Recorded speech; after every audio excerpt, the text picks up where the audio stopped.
Hello. তো দেখো, আজকে আমরা ক্লাস 11 একদম স্টার্ট করছি প্রথম থেকে। তোমরা যারা পিছিয়ে পড়েছো অফলাইন ক্লাস করতে করতে বা অনলাইন ক্লাস করতে করতে, তারা অবশ্যই এই ভিডিওগুলো দেখলে উপকৃত হবে। এবং এই যে স্লাইডগুলো আমি বানিয়েছি সেগুলো ইংলিশ মিডিয়াম এবং বেঙ্গলি মিডিয়াম দুই ধরনের স্টুডেন্টদের জন্য হেল্পফুল। কারণ তোমরা দেখতেই পাচ্ছ যেরকম বাইলিঙ্গুয়াল টাইপের আছে, এরকম বাইলিঙ্গুয়াল থাকবে।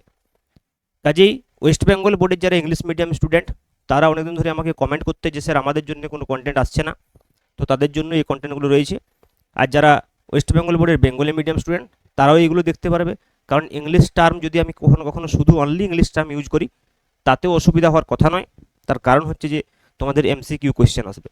ওকে, যদিও ইংলিশ টার্ম তো জানতেই হবে, বুঝতেই পারছো যারা বেঙ্গলি মিডিয়াম স্টুডেন্ট তাদেরকেও ইংলিশ টার্মের সঙ্গে পরিচিত হতে হবে, না হলে হায়ার স্টাডিজ কী করে করবে, বা তোমাদের যে বিভিন্ন কম্পিটিটিভ এক্সাম আছে সেগুলোও করতে পারবে না। বাকি তোমরা অবশ্যই নতুন হলে চ্যানেলটা সাবস্ক্রাইব করবে। ডেসক্রিপশানে যাও, সেখানে গেলে অ্যাপসের লিঙ্ক পেয়ে যাবে, আমার কন্ট্যাক্ট নাম্বার পেয়ে যাবে। তো যে কোনো ধরনের এনকোয়ারি ইনফরমেশনের জন্য তোমরা ইউজ করতে পারো। তো দেখো, বেসিক্যালি আমরা এই চ্যাপ্টারে কী কী পড়বো সেটা আগে তোমাদেরকে বুঝতে হবে।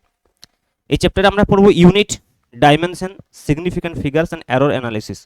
তোমাদেরকে আমি একটা জিনিস ক্লিয়ারিফিকেশন দিয়ে দিই প্রথমেই, যে প্রথম চ্যাপ্টার দেখবে তোমাদের কিছু কিছু বইতে স্ক্রিউ গেজ এবং ভার্নিয়ার ক্যালিপার্স এগুলো সম্পর্কে বলা আছে। এগুলো কিন্তু বেসিক্যালি প্র্যাকটিক্যালের বিষয়। এগুলো প্র্যাকটিক্যালের সিলেবাসে রয়েছে, থিওরির সিলেবাসে নেই। তো থিওরির সিলেবাসে যেগুলো আছে আমি সেগুলোই পড়াচ্ছি এই চ্যাপ্টারে। যদি তোমাদের ডিমান্ড থাকে আমাকে কমেন্ট করবে, আমি আলাদা ভিডিও করে স্ক্রিউ গেজ এবং ভার্নিয়ার ক্যালিপার্স সম্পর্কে বুঝিয়ে দেবো। বাকি দেখো, সিগনিফিক্যান্ট ফিগার্স এবং এরর অ্যানালিসিস আর বেসিক্যালি বেসিক ইউনিট ডাইমেনশন সম্পর্কে আমাদেরকে পড়তে হবে। ওকে, তো চলো আমরা এক এক করে স্টার্ট করি। প্রথম ফার্স্ট দেখো, আমরা যেটা পড়বো সেটা হচ্ছে হোয়াট ইজ ইউনিট। এবং এই চ্যাপ্টারটা দেখো আমি অনেক সময় বলি যে এই চ্যাপ্টারটা লাস্টে পড়লেও হবে, তার কারণ হচ্ছে যে এই চ্যাপ্টারের অনেকগুলো বিষয়, মানে ম্যাক্সিমাম বিষয় তোমরা ক্লাস 9-এই পড়ে ফেলেছো। বাকি এরর অ্যানালিসিসের যে পার্টটা রয়েছে বা সিগনিফিক্যান্ট ডিজিটের যে পার্টটা রয়েছে সেই পার্টটা ফিজিক্স কেমিস্ট্রি কমন, এবং সেটা পড়ার জন্য একটু ক্যালকুলাস ইউজ হয়, তো সেগুলো আমি মাঝখানে বলবো। ওকে, তো দেখো প্রথম যেটা আমরা এখানে বলতে চাইবো যে ইউনিট কি বা ইউনিট কেন প্রয়োজন হয়। তো দেখো, ইউনিট হচ্ছে একটা স্ট্যান্ডার্ড ভ্যালু। যে কোনো একটা ফিজিক্যাল কোয়ান্টিটির জন্য আমরা একটা স্ট্যান্ডার্ড ভ্যালুকে চুজ করি। বাকি যে কোনো value of this physical quantity will be multiple of that unit. মানে যে ইউনিটটার আমরা কথা বলছি তার সঙ্গে মাল্টিপিল হবে বাকি। যেমন ধরো ফর এক্সাম্পল আমরা যদি বলি যে কোনো বস্তুর ভর এম ইকুয়াল টু 10 কেজি, তো 10 কেজি মানে হচ্ছে 10 ইন্টু 1 কেজি। তো দেখি 1 কেজিটা হচ্ছে আমরা একটা ইউনিট চুজ করেছি। তাহলে কোনো বস্তুর ভর যদি আমরা বলি 20 কেজি, তখন আমরা লিখবো M equal to 20 into 1 KG. Okay, তো এই যে 1 কেজি এটা হচ্ছে ইউনিট, তো এটাকে সিম্পল আমরা কেজি বলতে পারি। তো 20 ইন্টু কেজি, তো এই যে দেখো লিখছি এটি কেজি মানে 1 কেজি, তো this is the unit of this mass. তো আমরা একটা স্ট্যান্ডার্ড ভ্যালুকে চুজ করছি যার মাল্টিপ্লিকেশনে বাকি ভ্যালুগুলো হবে, সেটাই হচ্ছে যে আমাদের বেসিক্যালি ইউনিট। এবং দেখো, যে কোনো একটা ফিজিক্যাল কোয়ান্টিটিকে যখন আমরা প্রকাশ করছি, মনে করো এক্স একটা ফিজিক্যাল কোয়ান্টিটি, তার দুটো পার্ট আছে দেখো, একটা নিউমেরিক্যাল ভ্যালু আর একটা হচ্ছে ইউনিট। যেমন ফর এক্সাম্পল এখানে যদি তোমরা দেখো যে এম ইকুয়াল টু 20 কেজি, তো নিউমেরিক্যাল ভ্যালু হচ্ছে যে 20 আর এর ইউনিট হচ্ছে যে কেজি, মানে 1 কেজি। ক্লিয়ার? তাহলে অ্যাকচুয়ালি যদি তোমরা বলো যে what is the definition of unit, না unit is a standard quantity used for measuring a physical quantity. একটা ফিজিক্যাল কোয়ান্টিটিকে মেজার করার জন্য যে আমরা একটা স্ট্যান্ডার্ড কোয়ান্টিটিকে ইউজ করি সেটা হচ্ছে যে ইউনিট। ক্লিয়ার? যদি আমরা একটা ফিজিক্যাল কোয়ান্টিটিকে এক্স দিয়ে এক্সপ্রেস করি, তাহলে অবশ্যই X equal to N into U হবে, যার হচ্ছে যে এন হচ্ছে যে নিউমেরিক্যাল ভ্যালু আর ই হচ্ছে যে ইউনিট। আশা করি তোমরা ইউনিট সম্পর্কে ক্লিয়ার, এবং একটা ফিজিক্যাল কোয়ান্টিটিকে আমরা কীভাবে প্রকাশ করছি বা ইউজিং নিউমেরিক্যাল ভ্যালু এবং unit. So the general expression is x equal to N U. Clear? চলো নেক্সট দেখো, আমরা যেটা বলবো সেটা হচ্ছে ফান্ডামেন্টাল অ্যান্ড ডিরাইভড ইউনিটস। তো যখনই আমরা ইউনিটসের কথা বলছি, আমরা ইউনিটসকে দুটো ভাগে ভাগ করেছি। একটাকে আমরা বলছি কি মৌলিক বা ফান্ডামেন্টাল ইউনিটস, আর কতগুলোকে আমরা বলছি ডিরাইভড ইউনিটস। তাহলে ফান্ডামেন্টাল ইউনিটস বা আমরা যে মৌলিক একক সেই সম্পর্কে বলতে গেলে আমরা কি বলবো, না যেসব একক অন্য কোনো এককের উপর নির্ভরশীল নয় তাদের আমরা মৌলিক, does not depend on any other unit. যেমন ধরো ফর এক্সাম্পল আমি যদি বলি যে কোনো বস্তুর ভর এম ইকুয়াল টু 10 কেজি, যেটা আমি একটু আগে বলেছিলাম। তো এখানে যে কেজি, এই যে ইউনিটটা, এই ইউনিটটি কিন্তু অন্য কোনো বিষয়ের উপর নির্ভরশীল নয়। সিমিলারলি দেখো, আমি যদি কোনো বস্তু এল 10 সেন্টিমিটার বা 10 মিটার, টাইম 10 সেকেন্ড আমি বলছি ফর এক্সাম্পল, তো এই যে সেকেন্ড এবং হচ্ছে যে মিটার এবং হচ্ছে যে কেজি, এই যে আমি ইউনিটগুলো লিখেছি, এই ইউনিটগুলো কিন্তু ইন্ডিপেন্ডেন্ট, এরা কারোর উপর নির্ভরশীল নয়। কিন্তু যদি আমি মনে করে বলি ভলিউম, ফর এক্সাম্পল ভলিউম, তো ভলিউম কি লেন্থের মাল্টিপ্লিকেশন হবে, মানে এল কিউব।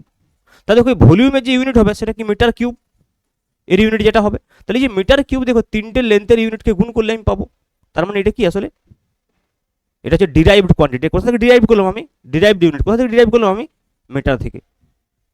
তো এই ধরনের যখন কোনো একটা ফিজিক্যাল কোয়ান্টিটির ইউনিট ফান্ডামেন্টাল কিছু ইউনিটের উপর ডিপেন্ড করবে, তখন আমি তাদেরকে ডিরাইভড ইউনিট বলবো। আর যে ইউনিটগুলো ফান্ডামেন্টাল একদম, যারা অন্য কোনো উপর নির্ভর করবে, মানে বেসিক একদম ডিফাইন করা হয়েছে, সেগুলো হচ্ছে যে ফান্ডামেন্টাল ইউনিট। তাহলে ডিরাইভড ইউনিট এবং ফান্ডামেন্টাল ইউনিট সম্পর্কে বুঝতে পারলে, আর একটা ডিরাইভড ইউনিটের আমি এখানে এক্সাম্পল দিয়েছি, ভেলোসিটি ইকুয়াল টু লেন্থ আপন টাইম। তো ভেলোসিটি যদি আমরা বলি, দেখো ভি ইকুয়াল টু আমরা কি জানি, লেন্থ আপন টাইম। তাহলে লেন্থ এবং টাইম দেখো এরা ফান্ডামেন্টাল, তো সে দুটো ফান্ডামেন্টাল ইউনিট মিলে একটা ভেলোসিটি যে ইউনিট সেটা তৈরি হয়েছে। তাহলে যেসব একক মৌলিক এককের সাহায্যে প্রকাশ করা হয় তাদের কি বলা হয়, ডিরাইভড ইউনিট বলা হয়। ক্লিয়ার? এবার দেখো আমরা কিছু ফান্ডামেন্টাল ইউনিটকে চুজ করে রেখেছি, কিছু ফান্ডামেন্টাল ইউনিট এসআই যে মৌলিক একক এসআই পদ্ধতিতে। এটা আবার ইউনিট প্রকাশ করার দুটো পদ্ধতি রয়েছে, তোমরা জানো, একটা হচ্ছে এসআই, হচ্ছে একটা সিজিএস, সেগুলো আমি নেক্সট বলছি। তো এইগুলো বেসিক বিষয়গুলো একদম জানা, ওই জন্য আমি একদম সিকুয়েন্সিয়ালি বলছি না, ঠিক আছে? যে বিষয়গুলো আমাদের এখানে প্রয়োজন বা সেগুলোই বলছি। তো দেখো এসআই বেস ইউনিটস, আমরা যদি বলি এসআই বেস মৌলিক ইউনিট যেগুলো রয়েছে ফান্ডামেন্টাল ইউনিট, সেখানে আমি 7টা ফান্ডামেন্টাল ইউনিটকে বা 7টা ফান্ডামেন্টাল কোয়ান্টিটির যে ইউনিট সেগুলোকে আমরা ধরি, তাদের যে এসআই ইউনিট এবং সিম্বল আমি এখানে দিয়ে রেখেছি। তো প্রথমে যে তিনটে আমি প্রথমে বলে দিলাম, লেন্থ, মাস এবং টাইম, এই তিনটে তো ইম্পর্টেন্ট বটেই। এর সঙ্গে সঙ্গে ধরো কারেন্ট, ইলেকট্রিসিটি, টেম্পারেচার, তারপর হচ্ছে অ্যামাউন্ট অফ সাবস্টেন্স এবং হচ্ছে লিমিনাস ইন্টেন্সিটি, এগুলো কিন্তু প্রত্যেকেই ফান্ডামেন্টাল ইউনিট। এবং এই 7টা ফান্ডামেন্টাল ইউনিট যেগুলো নিয়ে আমরা অন্য কোনো রাশির একক তৈরি করতে পারবো, কিন্তু এই রাশির এককগুলো অন্য কোনো রাশির এককের উপর নির্ভরশীল নয়। যেমন ধরো লেন্থ আমি একটু আগে বললাম মিটার, যাকে এম দিয়ে আমরা প্রকাশ করি, ভর কিলোগ্রাম যাকে কেজি দিয়ে প্রকাশ করি, টাইম সেকেন্ড যাকে এস দিয়ে প্রকাশ করি, কারেন্ট ইলেকট্রিসিটি বা ইলেকট্রিক কারেন্ট এম্পিয়ারকে আমরা এ দিয়ে প্রকাশ করি, টেম্পারেচার কেলভিন যাকে আমরা কে দিয়ে প্রকাশ করি, অ্যামাউন্ট অফ সাবস্টেন্স মোল যাকে এমওএল দিয়ে প্রকাশ করছি, এবং লিমিনাস ইন্টেন্সিটিকে আমরা ক্যান্ডেলে দিয়ে প্রকাশ করি, ক্যান্ডেলে যাকে সিডি দিয়ে প্রকাশ করি। তো এগুলো একটু তোমাদেরকে খেয়াল রাখতে হবে। ক্লিয়ার? একদম বেসিক বিষয়। এরপর দেখো নেক্সট আমরা চলে আসছে ডাইমেনশন। ডাইমেনশন আসলে কি, ইউনিট তো বুঝলি, ডাইমেনশন কি না। দেখো কোনো একটা ফিজিক্যাল কোয়ান্টিটিকে আমরা যখন প্রকাশ করছি, সেই ফিজিক্যাল কোয়ান্টিটিটা যদি বেসিক বা মৌলিক রাশিগুলোর যে সিম্বল তাদের পাওয়ারে যখন আমরা উন্নীত করব, ভেবে দেখো।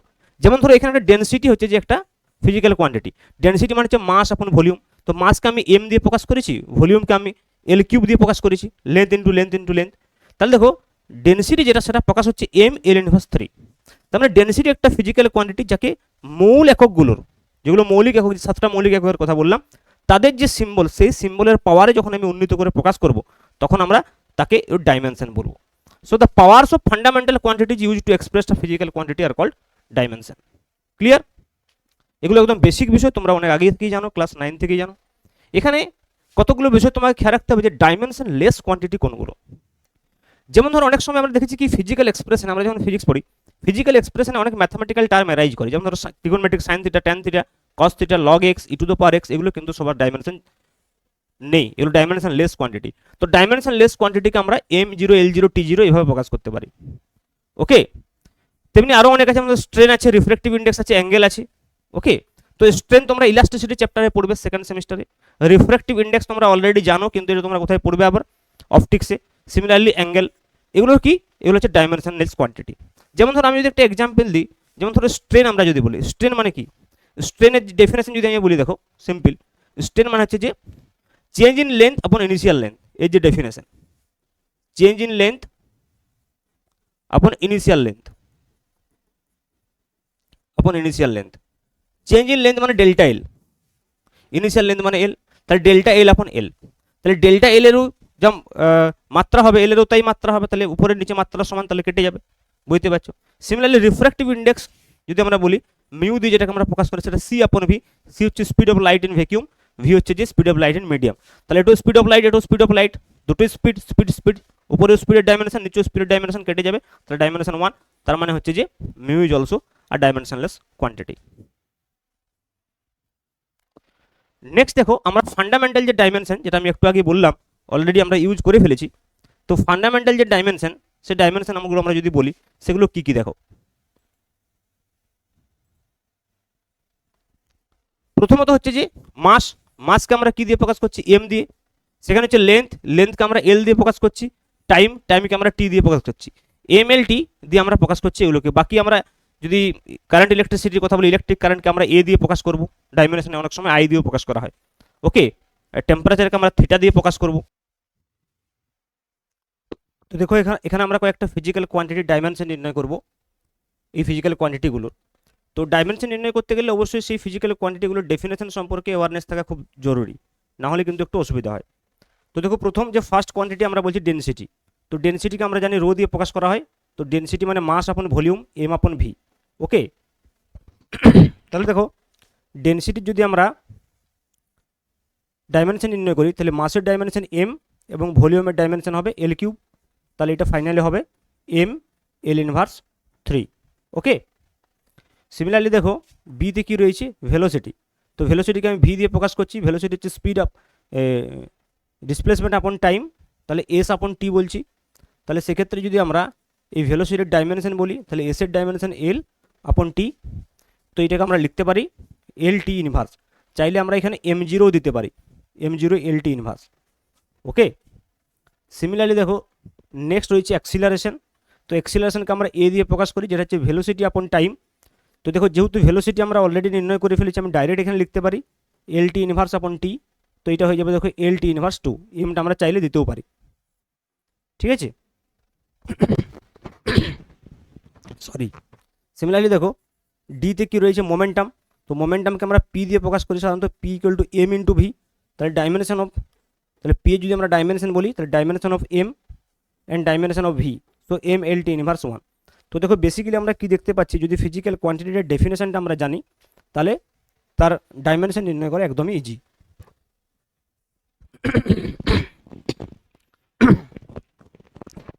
সরি, নেক্সট দেখো ইতে কি হচ্ছে, ফোর্স।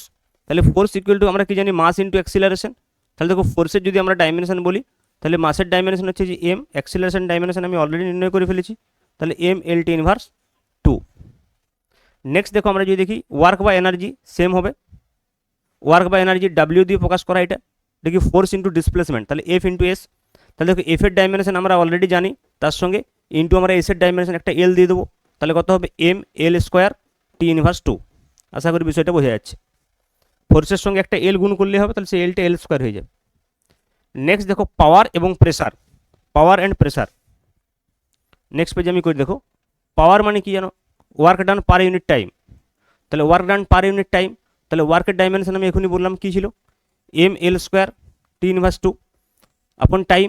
তাহলে আমাদের পাওয়ারের যে ডাইমেনশন হবে সেটা যদি আমি পি দিয়ে প্রকাশ করি, তাহলে সেটা হয়ে যাবে M L square T inverse 3। Clear? এবং লাস্ট আরেকটা কী ছিল, প্রেসার। তাহলে প্রেসার মানে কি, ফোর্স আপন এরিয়া, তোমরা জানো পারপেন্ডিকুলার ফোর্স আপন এরিয়া। তাহলে প্রেসারকেও পি দিয়ে প্রকাশ করা হয় সাধারণত। তাহলে প্রেসার হচ্ছে যে ফোর্স আপন এরিয়া। তাহলে ফোর্স যদি আমরা বলি M L square T, sorry M L T inverse 2। Force কী ছিল বলো, M L T inverse 2, mass into acceleration upon area কি এল স্কোয়ার। তাহলে এটা কী হবে, এম এল স্কোয়ার উপর হলে -2 plus 1 -1 T inverse 2, M L inverse T inverse 2। আশা করি ক্লিয়ার বিষয়টা। ওকে, তাহলে এইভাবে কিন্তু আমরা ডাইমেনশন নির্ণয় করতে পারবো। কিন্তু ডাইমেনশন নির্ণয় করার জন্য যেটা মেন বিষয়, বা ইউনিট নির্ণয় করার জন্য যেটা মেন বিষয়, সেটা হচ্ছে তোমাকে এই ডেফিনেশনটা জানতে হবে বা এক্সপ্রেশনটা জানতে হবে। ওকে, ওই জন্য আমরা যখনই কোনো নতুন চ্যাপ্টার পড়ি, যখন নতুন কোনো ফিজিক্যাল কোয়ান্টিটির সঙ্গে আমরা পরিচিত হই, আমাদের ফার্স্ট কাজ হয় তার ইউনিট এবং ডাইমেনশনটা নির্ণয় করা। নেক্সট দেখো find the dimension formula of the following quantity. আবার কয়েকটা আমি ফলোয়িং কোয়ান্টিটির কথা বলছি। দেখো এইখানে কি কি রয়েছে, দেখো প্রথমত হচ্ছে সারফেস টেনশন। দেখো তো সারফেস টেনশন যদি তোমরা এখনো না পড়েছো তাহলে একটু অসুবিধা হবে, কিন্তু আমি ডেফিনেশনটা বলে দিচ্ছি, এগুলো পরে পরে যখন তোমরা ওই চ্যাপ্টারগুলো পড়বে তখন পরিচিত হবে। যেমন ধরো সারফেস টেনশনের যে ডেফিনেশন সেটা হচ্ছে ফোর্স পার লেন্থ। তাহলে দেখো ফোর্সের ডাইমেনশন কি হয়, এম এল টি ইনভার্স 2, লেন্থের ডাইমেনশন এল, তাহলে এল এল ক্যান্সেল হয়ে গেলে কি হবে, T inverse 2, M T inverse 2। Similarly দেখো ইউনিভার্সাল কনস্ট্যান্ট অফ গ্র্যাভিটেশন। তো গ্র্যাভিটেশনের ফর্মুলা তোমরা অনেকেই জানো, F equal to G m1 m2 আপন আর স্কোয়ার। তাহলে দেখো এইখান থেকে আমাকে জি এর ডাইমেনশন নির্ণয় করতে হবে। তাহলে এখান থেকে আমি জি ইকুয়াল টু কী লিখতে পারবো বলো, এফ আর স্কোয়ার আপন m1 m2। এবার দেখো আমি যদি ডাইমেনশন ফর্মুলাটা নির্ণয় করি জি এর, তাহলে আমাকে প্রথমে কী করতে হবে, এফ এর ডাইমেনশন লিখতে হবে M L T inverse two, তারপরে আর স্কোয়ারের ডাইমেনশন মানে হচ্ছে যে এল স্কোয়ার ডিভাইড বাই দেখো এম ওয়ান এম টু মানে হচ্ছে যে এম স্কোয়ার, তাহলে এটা ফাইনালি হয়ে যাবে দেখো এম ইনভার্স, তাই তো এল কিউব আর হচ্ছে যে টি ইনভার্স টু, তো এইটা হয়ে যাবে গ্র্যাভিটেশনাল কনস্ট্যান্ট। তারপর দেখো ইম্পালস বলছে, ইম্পালস মানে কি চেঞ্জ ইন মোমেন্টাম, খেয়াল রাখবে ইম্পালস হচ্ছে যে চেঞ্জ ইন মোমেন্টাম, বা ফোর্স ইন্টু টাইম বলতে পারো, সেম ফোর্স ইন্টু টাইম বললে হবে অথবা চেঞ্জ ইন মোমেন্টাম বললে হবে। তাহলে ফোর্স ইন্টু টাইম যদি বলো তাহলে ফোর্সের এক্সপ্রেশন কি M L T inverse two, into যদি আমরা টাইম লিখি তাহলে টি হবে, তাহলে ইন্টু টি, তাহলে দেখো এটা হয়ে গেল M L T inverse one.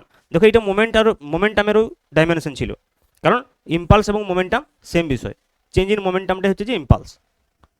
Similarly দেখো টর্কের ডেফিনেশন কি হয়, দেখো টর্ক ইকুয়াল টু হচ্ছে যে আর ক্রস এফ, টর্কের যে ডেফিনেশন টর্ক যদি আমরা বলি,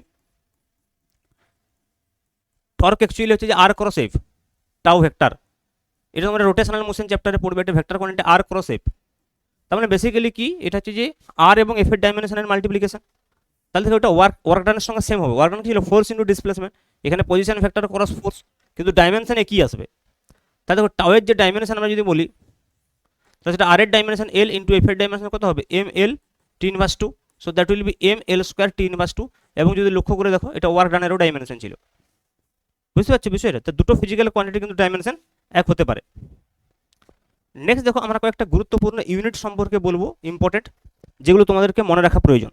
কেন মনে রাখা প্রয়োজন না, অনেক সময় দেখো আমরা যে সিম্পল যে এসআই ইউনিটে যে ইউনিটগুলো বললাম, যেমন মিটার সেন্টিমিটার, দৈর্ঘ্যের ক্ষেত্রে আমি বলি মিটার সেন্টিমিটার মিলিমিটার, তো এগুলো আমরা একটা নির্দিষ্ট জায়গাতে ইউজ করি, যেমন ধরো দৈর্ঘ্য মাপার ক্ষেত্রে কোনো একটা মিটার ইউজ করি, আবার অনেক বেশি দৈর্ঘ্য মাপার ক্ষেত্রে কিলোমিটারও ইউজ করি।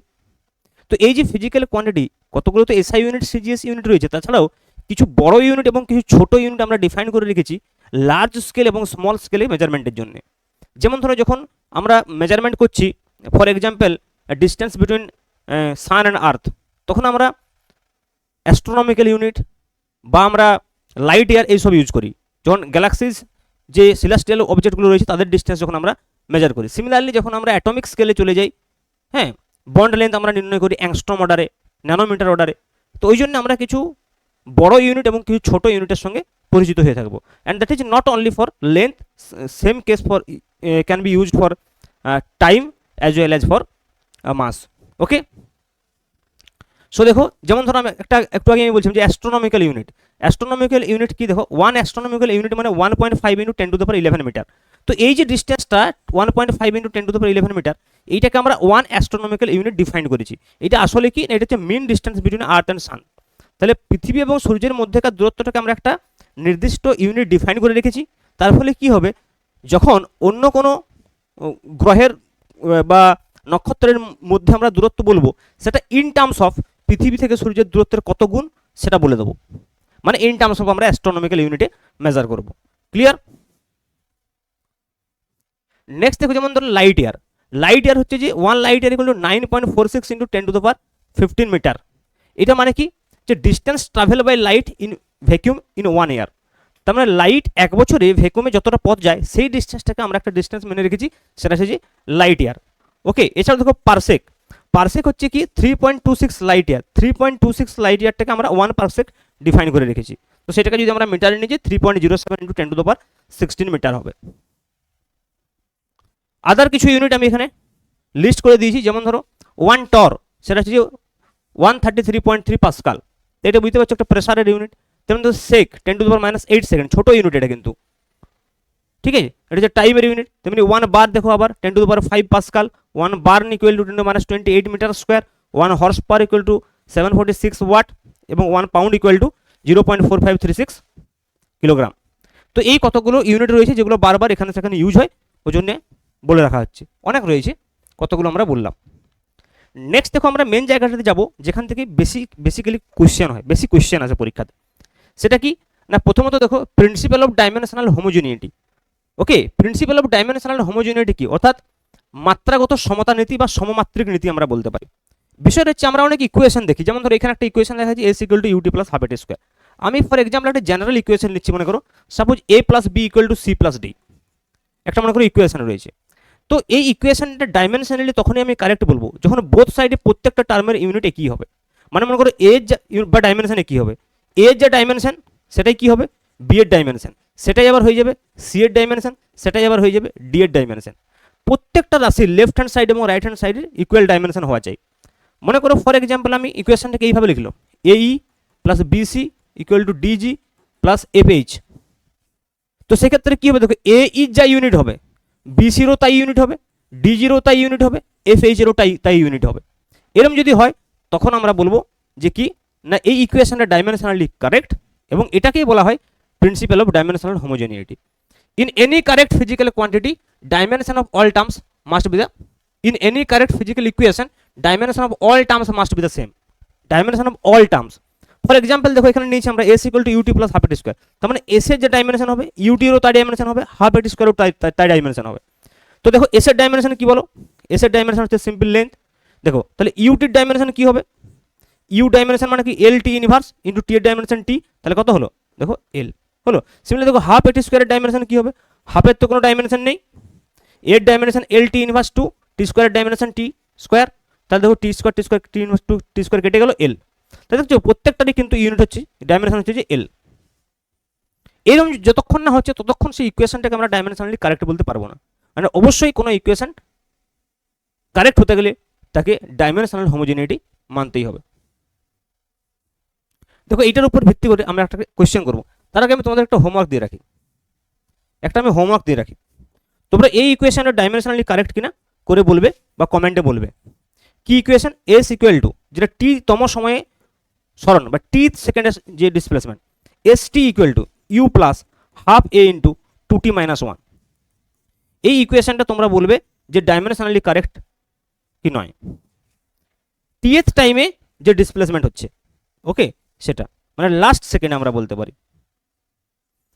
এবার দেখো আমরা এই ডাইমেনশনাল হোমোজেনিটিকে ইউজ করে আমরা কোয়েশ্চেন করতে পারবো। We can solve question by using dimensional homogeneity. Okay, তো দেখো কি বলছে, the velocity V of a particle depends upon the time T according to the equation V equal to A plus BT plus C upon D plus T, right the dimension of A B C and D. তো দেখো আমাকে একটা equation দেওয়া আছে, সেই ইকুয়েশনটা থেকে আমাকে এ B C D এই কনস্ট্যান্টগুলোর ডাইমেনশন নির্ণয় করতে হবে।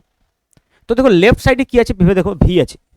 তো লেফট সাইডে ভি আছে মানে এই প্রত্যেকটা রাশির যে ডাইমেনশন সেটা ভি হতেই হবে। তাহলে দেখো এবং এরও ডাইমেনশন ভি হতে হবে। তাহলে দেখো এর ডাইমেনশন তো সরাসরি আমি বলতে পারি যে ভি এর ডাইমেনশনের সঙ্গে ইকুয়াল, তার মানে এল টি ইনভার্স। বিটি এর ডাইমেনশন, বিটি এর যে ডাইমেনশন হবে সেটাও কি হবে সরাসরি ভি এর ডাইমেনশনের সঙ্গে ইকুয়াল এল টি ইনভার্স। তাহলে বি ইন্টু টি, তার মানে বি এর dimension into T equal two কি হচ্ছে দেখো এল টি ইনভার্স। তার মানে টিটা রাইট সাইডে গেলে তাহলে বি এর ডাইমেনশন হয়ে যাবে দেখো L into T inverse two, তাহলে this is the dimension of B. Similarly দেখো সি এবং ডি এর কি করে নির্ণয় করবে, ভি এর ডাইমেনশন আমরা কি বললাম এল টি ইনভার্স, তো এই ডাইমেনশনটাই আমি এইভাবে লিখছি, ভি এর যে ডাইমেনশন দেখো সেইটা ইকুয়াল টু কি হওয়া উচিত সি আপন ডি প্লাস টি এর ডাইমেনশন হওয়া উচিত, কি উচিত নয়। এবার একটা বিষয় ভেবে দেখো, নিচে ডি প্লাস টি রয়েছে, তাহলে ডি প্লাস টি রয়েছে মানে দুজনের টাইম হতে হবে, টাইম ছাড়া তো যোগ করা যাবে না। তাহলে ডি এর ডাইমেনশন আর টাইমের ডাইমেনশন একই, তাহলে এখান থেকে আমরা সরাসরি বলতে পারি যে ডি এর ডাইমেনশন ইকুয়াল টু টাইমের ডাইমেনশন। তার মানে আলটিমেটলি দেখো ভি এর ডাইমেনশন সমান হয়ে গেল সি আপন টাইমের ডাইমেনশন টি।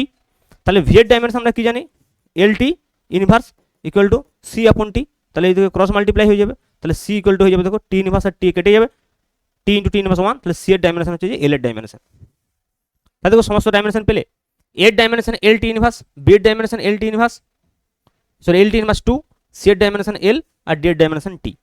তাহলে দেখো সিম্পল আমরা কি করলাম ডাইমেনশনাল হোমোজেনিটিকে ইউজ করে আমরা কিন্তু একটা ইকুয়েশনের যে সমস্ত কোয়ান্টিটিগুলো ছিল যাদের ডাইমেনশন আমরা জানতাম না সেই ডাইমেনশনগুলো আমরা জানতে পারলাম। ক্লিয়ার? তো নেক্সট দেখো আমরা কি করব, অ্যাপ্লিকেশন অফ ডাইমেনশন অ্যানালিসিস যাব, এবং প্রথম যে অ্যাপ্লিকেশনটা সেটা করবো ডাইমেনশন অ্যানালিসিসে সেটা হচ্ছে একক পরিবর্তন বা ইউনিট চেঞ্জ, একক পরিবর্তন বা বলতে পারি ইউনিট চেঞ্জ। ওকে, তো দেখো একক পরিবর্তন বা ইউনিট চেঞ্জ আমরা কি করে করতে পারি, আমরা একটা ফিজিক্যাল কোয়ান্টিটি কীভাবে প্রকাশ করেছিলাম ভেবে দেখো, এক্স ইকুয়াল টু আমরা করেছিলাম এন ইন্টু ইউ, মনে আছে নিশ্চয়ই, এক্স ইকুয়াল টু আমরা কি লিখেছিলাম এন ইন্টু ইউ, এন হচ্ছে যে নিউমারিক্যাল ভ্যালু, ইউ হচ্ছে যে ইউনিট। তো এইটা ইকুয়াল টু সবসময় কনস্ট্যান্ট হবে, এইটা ইকুয়াল টু সবসময় কনস্ট্যান্ট হবে, একটা পার্টিকুলার ফিজিক্যাল কোয়ান্টিটি সেম, আমরা যাই চেঞ্জ করি না কেন। ফর এক্সাম্পল দেখো আমি বলছি যে এক্স ইকুয়াল টু আমি লিখেছিলাম 10 কেজি, ভেবে দেখো। এখন যদি মনে করো আমি এটাকে চেঞ্জ করে দিই, তো 10 ইন্টু একটা গ্রামে নিয়ে যাই, ইন্টু 10 টু দি পাওয়ার 3 গ্রাম, তার মানে কত হলো 10 টু দি পাওয়ার 4 গ্রাম, বটে কিনা? কিন্তু ভেবে দেখো প্রথমে যে এক্স লিখেছিলাম তার এন ইউ আলাদা ছিল, this is N, this is U. পরে যে আমি এক্স লিখেছি তার এন ইউ আলাদা, নিউমারিক্যাল ভ্যালু এবং ইউনিট চেঞ্জ হয়ে গেছে, কিন্তু দুটো ফিজিক্যাল কোয়ান্টিটি সেম, এটাও এক্স এটাও এক্স। তাহলে এটাকে যদি আমি এন ওয়ান ইউ ওয়ান বলি, এটা যদি আমি এন টু ইউ টু বলি, তার মানে আলটিমেটলি কথা হচ্ছে N one U one equal to N two U two. Clear? তো এই বিষয়টাকে আমরা ইউজ করতে পারবো।